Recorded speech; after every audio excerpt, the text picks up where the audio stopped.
The Gemini app, our personal AI assistant, is growing rapidly across the world, and India is among our largest markets. It's available in 10 languages spoken in India. Underlying this progress is a world-class infrastructure. Last year, we announced a $15 billion AI hub in Vizag.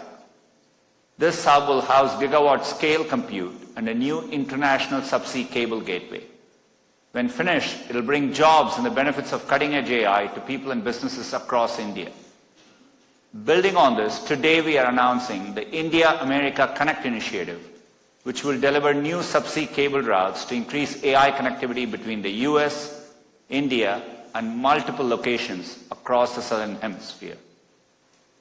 To take advantage of the opportunities this infrastructure creates, we must also invest in people and skilling, which is why we are announcing some of our most ambitious skilling programs here. This includes a new Google AI professional certificate program to help people master AI in their work. In India, we are partnering with Vadvani AI to reach students and early career professionals. Globally, we'll partner with governments, educational institutions, employers, and nonprofits. It will be available in English and Hindi, with more Indian languages to follow.